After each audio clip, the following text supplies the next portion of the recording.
Welcome to ఆవకాయ బిర్యానీ. నేను నీలిమ. ఆయన వస్తున్నాడని తెలియగానే తెలంగాణ సర్కార్లో కదలిక వచ్చింది. చిన్నమ్మకు చెడ్డ పేరు రావడానికే గ్రహాలు కారణమంట. పరిగెత్తి పాలు తాగించొద్దు, నిలబెట్టి నీళ్లు తాగిస్తే చాలు. పొలిటికల్ లీడర్ల మాటల తూటాలు. గిరీశం యాదగిరి పంచులతో ఇవాల్టి ఆవకాయ బిర్యానీ రెడీ.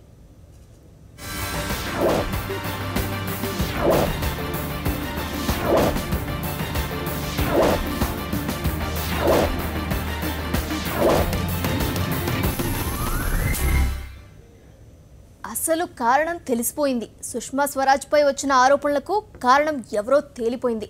ఆమె ఏ తప్పు చేయలేదంట. ఏ తప్పు చేయని తనను రాజీనామా చేయమని ప్రతిపక్షాలు గొడవ చేయటం వెనకాల ఉన్నదెవరో ఆవిడే వెల్లడించింది. మీరు కూడా వినండి.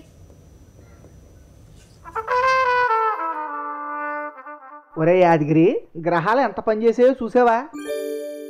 గ్రహాలు ఏం చేసినాయిరా? ఆ గ్రహాల కారణంగానే కదరా రోజు పార్లమెంట్లో గొడవలు జరుగుతున్నాయి. అట్లనా? గదేందో కొంచెం సమజేటట్టు చెప్పు. కేంద్ర మంత్రి సుష్మా స్వరాజ్ రాజీనామా చెయ్యాలని ఆపోజిషన్ నాయకులు గొడవ చేస్తున్నారా. దీని అంతటికీ కారణం గ్రహాలంట. పాపం ఆవిడ గారుకున్న మంచి పేరు కాస్త సెరిప్పి పడేసాయి మా 5 గ్రహాలు. ఒరే గిరీశం, అసలు గ్రహాలేంది, ఈ కథ ఏంది? నాకు సమజేటట్టు చెప్పురా వారి. అదే చెప్తున్నాను రా. లలిత్ మోడీ నో పెద్ద మనిషి మన దగ్గర కొన్ని తప్పులు చేసి విదేశాలకు పారిపోయాడు. అతనికి సుష్మా స్వరాజ్ కేంద్ర మంత్రి హోదాలో సహాయం చేశారంట. అది తప్పు అంటున్నాయి ప్రతిపక్షాలు. ఆవిడ గారు వెంటనే రాజీనామా చెయ్యాలని గొడవ చేస్తున్నారు. అవు మరి గసంటోనికి ఎవరన్నా సాయం చేస్తారా? సరే చేసిండ్రు అనుకో, సాయం చేసే ముందు గాడు లంగన లపంగన అని చూసుకోవద్దా? ఎవ్వరు వర్తగాలకు సాయం చేస్తారా? అయినా గీ లీడర్లకు గసంటి పట్టింపులు ఏముండవు. తప్పు చేసినోడు మనోడు అయితే చాలు. గాడు ఎంత బట్టవాజిగాడు అయినా సరే ఎట్లనో గట్ల గాని బయట పడేందుకు చూస్తారు. రోజు ఎన్ని చూస్తలేం. కానీ నేను ఏ తప్పు చేయలేదు. లలిత్ మోడీ భార్య కష్టాల్లో ఉంటే మానవత్వంతో సహాయం చేశాను. అది తప్ప అంటాం సుష్మా స్వరాజ్ గారు. నా స్థానంలో సోనియా గాంధీ ఉంటే కష్టాల్లో ఉన్న వరకు సహాయం చేయదని సెంటిమెంట్తో కొట్టారా. మరి మానవత్వంతో సహాయం చేసిందటనా? అబ్బో, మరి కాంగ్రెస్ లీడర్లు ఏమంటున్నారు? సుష్మా స్వరాజ్ గారి మాటలు మంచి సెంటిమెంట్ సినిమాలాగా ఉందని కాంగ్రెస్ నాయకులు అంటున్నారు. ఆమె వెంటనే రాజీనామా చేసి తీరాలని డిమాండింగ్ చేశారు. సరే గాని ఇందాక ఏందో గ్రహాలు అడ్డం పడుతున్నాయని అన్నావు. గా గ్రహాల ముచ్చట ఎందుకు వచ్చింది? సుష్మమ్మకు గా గ్రహాలకు ఏంది సంబంధం? గజ్జెప్పు. నా గ్రహస్థితి బాగోలేదు, అందుకే నా స్నేహితులు నన్ను ఎంతగానో ఆదరించే వాళ్ళు అందరూ ఇప్పుడు నా గురించి చెడుగా మాట్లాడుతున్నారు, నా రాజీనామా కోరుతున్నారని సుష్మా స్వరాజ్ గారు అంటున్నారు. అట్లనా? అయితే ఈ లొల్లంతటికి గా గ్రహాలు కారణమంటవా? మరి అంతే కదా, ఆ గ్రహాల కారణంగానే సుష్మా స్వరాజ్ గారికి చెడ్డ పేరు వచ్చింది. మరి అట్లయితే ఎట్లా రావా? అరే గాయ అమ్మకు చెడ్డ పేరు పోయి మంచి పేరు రావాలంటే ఎట్లా? త్వరలోనే ఆ గ్రహాలు అడ్డు తొలగిపోతాయంటరా, అప్పుడు మంచి పేరు వస్తుందంటున్నారు ఆవిడ. ఈ ముచ్చట కూడా గావనే చెప్పిందా? ఆవిడే చెప్పిందిరా. ఇంకా నేనేం చెప్తున్నానో ఈయను అదంతా విధిరాతంట. జీవన్ మరణాలు, కీర్తి అపకీర్తులు అన్నీ దైవ నిర్ణయాలని చెప్తుంది ఆవిడ. తాటి చెట్టు ఎందుకు ఎక్కినారో వారి అంటే దూడగడ్డి కోసం అన్నట్టు గా లలిత్ మోడీకి ఎందుకు హెల్ప్ చేసినావు అంటే ఇట్లా కథలు చెప్తుంది ఏంద్రగాయ అమ్మ. జనాలంతా అవలగాలనుకుంటున్నదా? చల్, దమా ఖరాబ్ అవుతుంది. ఇంకా ఏరే ముచ్చటేమని ఉంటే చెప్పు. పార్లమెంట్లో టెర్రరిస్టులు ఉన్నారంటరా. అరే ఏం మాట్లాడుతున్నావురా బై? దమాకున్నా నీకేమన్నా? ఒరే నువ్వు అలా ఆవేశపడకరా. ఈ మాటలు నాయి కదేహ. విశ్వ హిందూ పరిషత్ నేత సాధ్వీ ప్రాంచి అనే ఆవిడది. అట్లెందుకన్నది? ఏమైంది ఆమెకు? ఆవిడ అంతేరా, అప్పుడప్పుడు అలాంటి ఘాటైన మాటలు మాట్లాడుతూ ఉంటది. టెర్రరిస్టులకు మద్దతుగా మాట్లాడేవాళ్ళు కూడా టెర్రరిస్టులేని ఆవిడ గారు తేల్చేశారు. అలాంటి 2-3 టెర్రరిస్టులు పార్లమెంట్లో ఉన్నారంటున్నారు ఆవిడ. అరే ఏంద్రాబాయ్ గీలొల్లి? ఇంకేదన్నా చెప్పు. ఒరే, బీహార్ సీఎం నితీష్ డిఎన్ఏలో నీకు ఏదైనా తేడా కనిపించిందా? దమాకున్నదా నీకేమన్నా? గా సారు డిఎన్ఏలో తేడా మనకెట్లా తెలుస్తుంది? కానీ నితీష్ డిఎన్ఏలో తేడా ఉందని తేల్చేశారు ప్రధానమంత్రి మోడీ గారు. తేడా ఉన్నట్టు మోడీకి ఎట్లా తెలుసు? నితీష్ సార్ డిఎన్ఏ తీసుకుపోయి ల్యాబ్లో టెస్ట్ చేసి చూసిండా? అది కాదురా, ఆ మధ్యన బీహార్లో మోడీ గారు పర్యటించారు. అప్పుడు నితీష్ను ఉద్దేశించి ఆ మాటలు మాట్లాడారు. మరి నితీష్ ఏమన్నాడు? వెంటనే నితీష్ కోపం వచ్చేసి నన్ను అంత మాట అంటాడా అని మోడీ పైన అంత ఎత్తి లేచారు. వెంటనే ఆ మాటలు ఉపసంహరించుకోవాలని మోడీ గారికి ఆయన ఉత్తరం రాశారు. ఆరి గిరీశం నీకు దండం పెడితే ఆపరాయిగా గీ ముచ్చట్లన్నీ ఇంటుంటే నా దమాక్ ఖరాబ్ అవుతుంది. ఇట్లయితే ఈ దేశం ఎట్లా బాగుపడుతుందో ఏందో.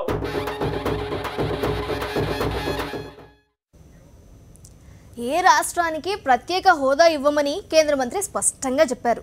ఏ రాష్ట్రానికి ఇవ్వమని చెప్పారు కానీ ఏపీకి ఇవ్వమని చెప్పలేదు కానీ టీడీపీ నేతలు సన్నాయి నొక్కులు నొక్కుతున్నారని మండిపడ్డారు వైఎస్ఆర్సీపీ నాయకుడు తమ్మినేని సీతారాం. ఏపీకి స్పెషల్ స్టేటస్ ఇవ్వము అని మంత్రి గారు స్పష్టంగా చెప్పలేదు కాబట్టి తప్పకుండా మనకు ప్రత్యేక హోదా వస్తుందని కొందరు మంత్రులు జోస్యం చెప్తున్నారని విమర్శించారు.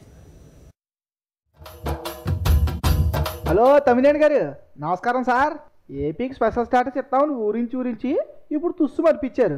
అదేటయ్యా అంటే టీడీపీ బీజేపీ నాయకులు రోజుకో కథ చెప్తున్నారు. అక్కడ కేంద్ర మంత్రి గారేమో స్పెషల్ స్టేటస్ ఎవరికి ఇచ్చేది లేదని కొండ బద్దలు కొట్టేశారు. ఇలా అయితే ఎలాగండి? మాకు అక్కడ సుజనా చౌదరి అన్నాడు అయిపోయింది, ఇంకేముంది మనకి స్పెషల్ స్టేటస్ ఇచ్చేసాడు అన్నాడు. ఎక్కడున్నాడు ఆ సుజనా చౌదరి? ఎక్కడుంటారా? మంత్రి పదవిలో ఉన్నారు.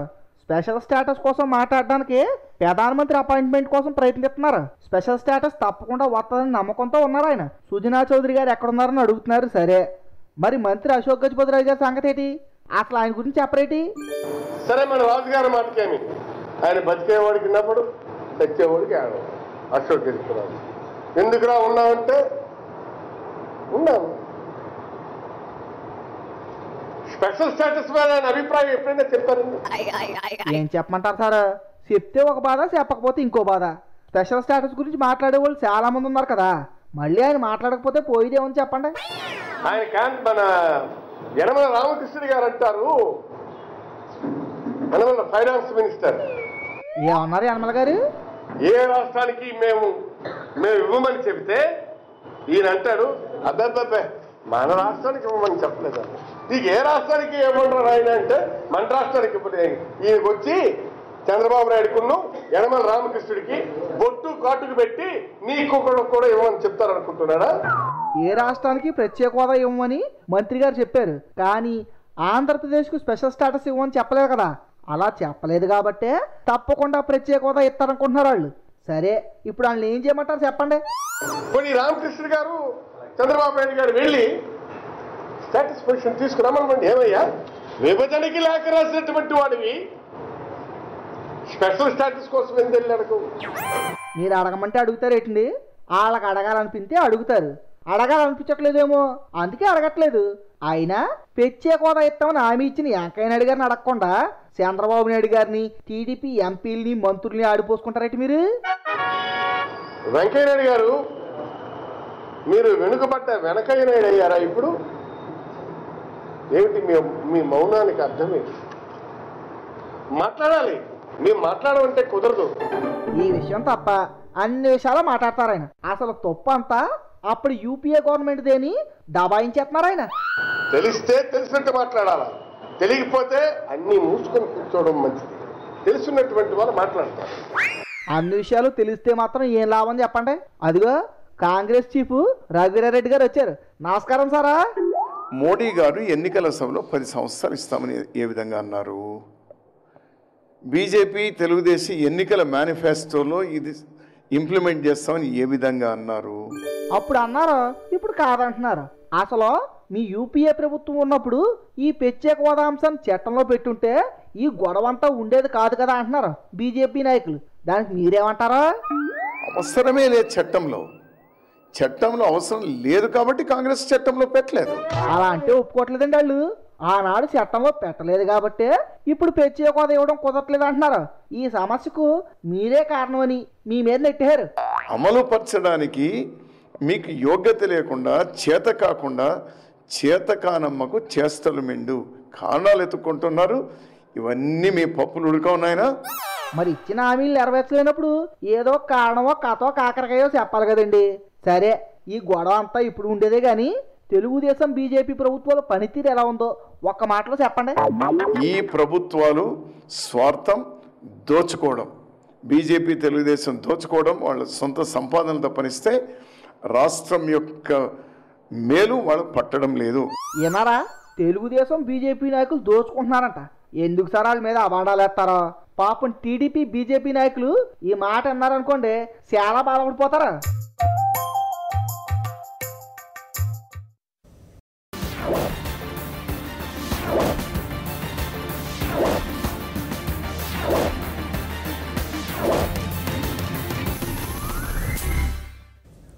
Welcome back. బంగారు తెలంగాణ సినిమా చూపిస్తూ కేసీఆర్ ప్రజల్ని మభ్యపెడుతున్నారని అంటున్నారు కాంగ్రెస్ నాయకుడు పొంగులేటి సుధాకర్ రెడ్డి. పరిగెత్తి పాలు తాగించడం కంటే నిలబెట్టి నీళ్లు తాగిస్తే చాలన్నారు. ఈ రాష్ట్రంలో మంత్రులకు అధికారాలు లేవు, ఎవరేం చేస్తున్నారో ఎవరికీ తెలియదన్నారు నాగన్ జనార్దన్ రెడ్డి. వీళ్ళందరూ బజార్లో పడేసేందుక తెలంగాణ తెచ్చింది. అందుకే ఇవాళ ప్రాజెక్టులకు మీరు పెద్ద పెద్ద కడతామంటున్నారు.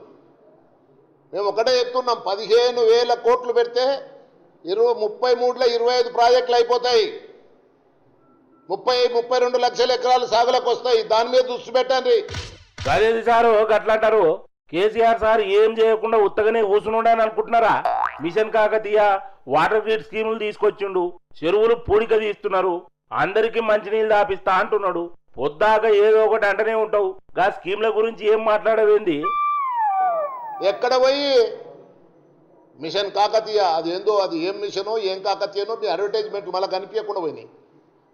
వానకాలం వచ్చినాక అడ్వర్టైజ్మెంట్లు కనిపించకుండా పోయినాయి. అంతకుముందు రోజు ఆ అడ్వర్టైజ్మెంట్లతోటి చెరువులన్నీ నింపారేసిండు. మళ్ళీ ఇప్పుడు ఆ నీళ్ళు ఏమైనాయో మాకు అర్థమైతే లేదు.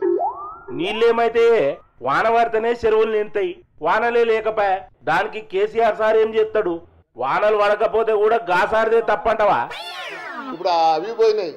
ఇవాళ వాటర్ గ్రిడ్ 40,000 కోట్లు అన్నాడు. నేను మొన్ననే రైట్ టు ఇన్ఫర్మేషన్లో అప్లై చేసిన. బచావ్ తెలంగాణ మిషన్లోకి వెళ్ళి అప్లై చేసినాం. అది 34,000కి దిగొచ్చింది. ఇంకా దిగుతుంది, ఇంకా ఇడిచిపెట్టాం మేము. ఇవాళ ఈ తెలంగాణను లూటీ కానీయం. ఈ తెలంగాణ ప్రజాధనాన్ని లూటీ చేస్తే సహించేది లేదు. అమ్మో సారు మస్తు షారున్నావు. రైట్ ఇన్ఫర్మేషన్ యాక్ట్ తోని మొత్తం సీక్రెట్లని గుంచుతున్నావులే. అట్లనే ఒకదానికి ఒకటి దరఖాస్తులు పెడితేనే ఉండు, ఇంకా దిగుతుందేమో. ముఖ్యమంత్రి గారికి ఈరోజు మంత్రులు ఏం చేస్తున్నారో తెలియదు. ఈడ మంత్రులకు ఏమైనా అధికారాలు ఉన్నాయా లేదా తెలియదు. ఎవరేం చేస్తున్నారో ఎవరికి తెలియదా? నువ్వు అట్లా అనుకుంటున్నావు గాని మంత్రులకు అన్ని తెలుసు. తెలియకపోతే పిఏలని అడిగి తెలుసుకుంటారు. దురదృష్టం ఏంటంటే కరువు ప్రకటిస్తే అది మన రాష్ట్ర ప్రభుత్వమే భారం పడుతుంది అన్నట్టు మాట్లాడినారు. కానీ కెలమిటీ రిలీఫ్ ఫండ్ కేంద్ర ప్రభుత్వంకి వెళ్ళి వస్తుందనేది కూడా మీకు తెలిసిందా తెలిసిలేదా నాకైతే అర్థమవుతలేదు. ఒక ముఖ్యమంత్రిగా మీరు తెలుసుకోవాల్సిన అవసరం ఉంది.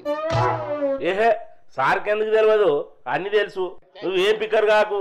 అగో కాంగ్రెస్ లీడర్ పొంగులేటి సార్ వచ్చిండు. కరువుతోని రైతులు ఆగమవుతున్నారని అంటున్నాడు. సారు చెప్పురే. మరి హృదయం ఉంది, నాకు మనసు ఉంది. తెలంగాణ వస్తే అన్ని బాధలు పోతాయి. మరి అరుగు మీద కూర్చొని పెరుగన్నం తినొచ్చు. ఇలాంటి మాటలు ఎటుపోయినాయి కేసీఆర్ గారు?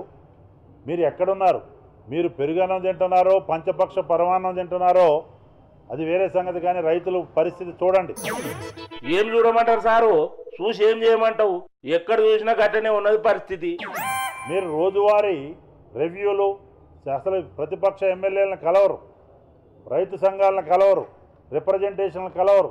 ఇదేమి డెమోక్రసీయో నాకైతే అర్థం కాదు. అంటే దీని కొరకు తెలంగాణ రాష్ట్రం తెచ్చుకుంది. గాల నీళ్ళని కలిస్తే ఏం ఫైదా అనుకుంటున్నారేమో. నక్కజిత్తుల చంద్రబాబు నాయుడు మరి స్టేటు హోదా తీసుకొచ్చే దమ్ము లేక వెంకయ్య నాయుడు గారు భజన చేస్తూ బీజేపీకి సహకరిస్తూ ఆయన చేసే రాజకీయం లెటర్ల లేఖాస్త్రాలు ఆయన పట్టిసీమ కట్టుకుంటాడు. పాలమూరు ఎత్తిపోతల పథకాన్ని ఆపాలట. అలాంటి ఇష్యూస్లో కూడా అఖిలపక్షాన్ని పిలవరు మీరు. మేము సహకరిస్తాం రాష్ట్ర ప్రయోజనాల కంటే మీ సొంత దుకాణం అన్నట్టు, ఇదేదో మీ సొంత ప్రయోజనాలు అన్నట్టు ఏదైనా ఇష్యూ వచ్చినప్పుడు సెంటిమెంట్ని రెచ్చగొట్టడం, అన్ని ఇష్యూస్ అంతవరకు కాలయాపన చేయటం, ప్రజల్ని గాలి కొదిలేయటం. ఎక్కడ రాజకీయం అండి ఇది? అదంతా కాదు. ఇప్పుడు ఏం చేయమంటారు కేసీఆర్ సార్ను గజ్జెప్పుర్రి? ఆత్మహత్యలు నివారణ చర్యలు చేయరు, తాగునీరు ఎవరు, నిలబడి తాగునీరు తాగిపోయింది, నిలబడి నీళ్ళు పోయండి. బంగారు తెలంగాణ పరిగెట్టి పాలు తాగిచ్చే తర్వాత బంగారు తెలంగాణ సినిమా ఎలాగో చూస్తూనే ఉన్నాం రోజు. ఈ సినిమా చూసే కార్యక్రమం, చూపించే కార్యక్రమం పక్కన పెట్టి ఇప్పుడు వ్యవసాయం కుదేలైన పరిస్థితిలో వ్యవసాయ ఎమర్జెన్సీ ప్రకటించి కేసీఆర్ సార్ ఏమో ఉరుక్కుంటా పాలు తాగమంటున్నాడా, మీరేమో నిలబడి నీళ్ళు తాగమంటున్నారా? బంగారు తెలంగాణ సినిమా రోజు చూస్తున్నారా? అది మీకు సినిమా లెక్క అవుపిస్తున్నదా? ఆయన బెలూన్ రాజకీయం చేస్తున్న నరేంద్ర మోడీ, ఆయన మార్కు రాజకీయం. ఎవరు అక్కడ వాళ్ళు చెవులో పూలు పెడతారు, ఇక్కడ మీరు చెవులో పూలు పెడతారు. బెలూన్ రాజకీయమా? మంచిగున్నది ముచ్చట. ఈ బెలూన్ యారికెళ్ళి వచ్చింది నడిమిట్లా అందరు కలిసి జనాల చెవులలో పూలు పెడుతున్నారు. ఇక పక్క రాష్ట్రం ఆయన మాట్లాడితే లేఖాస్త్రాలు. మొత్తం మా ఖమ్మం జిల్లాని ముంచేసి పోలవరం డిజైన్ మార్చమంటే మీరు మాట్లాడరు. అనేక అంశాలు ఉన్నాయి. దయచేసి పారదర్శక పరిపాలన అని చెప్పడం కాదు, రైతాంగాన్ని ఆదుకునే పని లేకపోతే మీకు శంకరగిరి మాన్యాలే రేపు ఇదే రైతులు పట్టిస్తారని చెప్పి సందర్భంగా తెలియజేస్తారు. శంకరగిరి మాన్యాలు పట్టిస్తారా? అప్పటిదాకా వీళ్ళు ఇల్లు చక్కగా పెట్టుకుంటారు. గాయంత కూడా తెలియదు అనుకుంటున్నారా? ఆయన వస్తున్నాడని తెలియగానే తెలంగాణ సర్కార్ హడావుడిగా ఉద్యోగ భర్తీకి నడుం బిగించిందంటున్నారు కాంగ్రెస్ నాయకులు. ఎవరైనా ఆయన ఎవరో కాదు, రాహుల్ గాంధీ. సీఎం కేసీఆర్ను కలుద్దామని వస్తే అపాయింట్మెంట్ ఇవ్వలేదని ఎర్రబెల్లి దయాకర్ రావు మండిపడ్డారు. రాక సీఎం సారు కొత్త పెళ్లి కొడుకు లెక్క సెక్రటేరియట్కి వచ్చినని అంటున్నాడు TDP leader Errabelli Dayakar Rao sir. CM తోని మాట్లాడదామని పోతే లోపలి కోనియకుండా గేట్ కాడనే ఆపేసిరని అన్నాడు. గా సార్ ఇంకా ఏం చెప్తాడు? అసలు సీఎం సార్ను కలుద్దామని ఎందుకు వచ్చిర్రో అడుగుదాం. దయాకర్ సారు, ఏంది ఇట్లొచ్చిరేంది? వాళ్ళు రోడ్ల మీద పడ్డారు. అధ్వానమైన పరిస్థితి ఉన్నాయి. మున్సిపాలిటీలు, గ్రామ పంచాయతీలు, కార్పొరేషన్ మొత్తం చెత్త నిండి రోగాలు వస్తున్నాయి. ముఖ్యమంత్రి గారికి పదే రిప్రజెంటేషన్ చేశారు. 3 నెలలు బట్టి చాడ వెంకటరెడ్డి గారు వీళ్ళు అందరూ కూడా ప్రయత్నం చేశారు. మీరు టైం అడిగండి ముఖ్యమంత్రి గారిని, ఆగిస్తాం వచ్చారు. ఈరోజు ప్రత్యేకంగా ఆయన పిఎస్ గారికి ఫోన్ చేసి మేము వస్తామని అడిగాం. అట్లనా? మరి మీకు సీఎం సార్ టైం ఇచ్చిందా? రాక సెక్రటరియట్కి వచ్చారు ముఖ్యమంత్రి గారు. కొత్తపల్లి ఇక్కడికి వచ్చినట్టు వచ్చాడు సెక్రటరియట్కు. మేము ఒకటే అంటున్నాం, వచ్చినప్పుడల్లా టైం దొరుకుతుందని ఆశతోటి ఈరోజు ప్రయత్నం చేశాం. ఇవాళ ఇగిస్తాం ఉన్నారు. ఇగిస్తామంటే మేము ఎక్కడో దూరంగా ఉంటాం. దవ్వుకున్న టైంకి ఇచ్చి ఇక మీ టైం అయిపోయిందని అంటారేమని ఆధారబుద్ధి ఇక్కడికి వచ్చినాం. వీడికి ఊరికొచ్చినాక గేట్ కాడ ఆపి పోలీసు వాళ్ళు ఇబ్బంది పెట్టారు. అపాయింట్మెంట్ ఇవ్వకముందే ఇస్తారనుకొని వచ్చిరా? అట్లా వస్తారా? సీఎం సార్కు మీటింగ్లు ఉంటాయి, గాలతోని వీళ్ళతోని మాట్లాడేది ఉంటుంది. మస్తు బిజీగా ఉంటాడు. మీరందరు ఇట్లా కట్టగట్టుకొని వచ్చి టైం ఇస్తారా ఇయ్యరా అని లొల్లి చేస్తే ఎట్లనే? మళ్ళొక పాటు ట్రై అయ్యి సార్ టైం ఇస్తాడు. అగో అక్కడ ఉత్తమ్ సార్ ఉన్నాడు. తెలంగాణలో స్టూడెంట్స్ మస్తు పరిశాన్లు ఉన్నారని అంటున్నాడు. ఈరోజు తెలంగాణలో Osmania university, Kakatiya university, Telangana university, Mahatma Gandhi university, ఏ యూనివర్సిటీకి పోయినా వైస్ ఛాన్సలర్ లేరు, బడ్జెట్ లేదు, స్టాఫ్ లేరు. మరి విద్యార్థులు అత్యంత నిరాశతో, డిసప్పాయింట్మెంట్తో, ఫ్రస్ట్రేషన్తో ఉన్నారు. అవు మస్తు పరిశాన్లు ఉన్నారు. ఏడాది నుంచి ఉద్యోగాలే లేవా? అయితమైతే ఉద్యోగాలు నింపేందుకు సర్కారు రెడీ అయింది. కొన్ని ఉద్యోగాలకు నోటిఫికేషన్లు ఇచ్చేందుకు రెడీ అవుతున్నది సర్కారు. రాహుల్ గాంధీ గారి రాకతో ఒక కదలిక వస్తుందని చెప్పి ఈ రంగాల్లో మేము భావిస్తున్నాం. రాహుల్ గాంధీ గారు వస్తున్నారు అంటేనే ఈ ప్రభుత్వం 15,000 ఉద్యోగాలు నోటిఫికేషన్ చేసింది. ఆయన ప్రోగ్రామ్ ఫైనలైజ్ చేసినాక మరి ఇంకెన్ని ఇస్తారో. మరి రాహుల్ గాంధీ గారు రావడం వల్ల తెలంగాణ ప్రాంతంలో విద్యార్థులకు, యువతకు ఎంతో మేలు జరుగుతుందని చెప్పి మేము భావిస్తున్నాం. అబ్బరా నాయన, ఇన్నరా? రాహుల్ గాంధీ సారు వస్తున్నాడని ఇనంగానే 15,000 ఉద్యోగాలు ప్రకటించిరట. గా సారు ఈ నెల 27 తారీఖున మళ్ళీ వస్తున్నాడట. గాయన వచ్చిపోయినాక ఇంకెన్ని ఉద్యోగాలు ప్రకటిస్తుందో తెలంగాణ గవర్నమెంట్. ఉత్తమ్ సారు ఒక్కరోజు వచ్చిపోడు కాదు, మీ రాహుల్ సార్ను ఓ వారం దినాలు తెలంగాణలోనే ఉండమని చెప్పుర్రి. గా దెబ్బతోని తెలంగాణ సర్కారు ఇంకా ఏమేం పనులు చేస్తుందో చూద్దాం.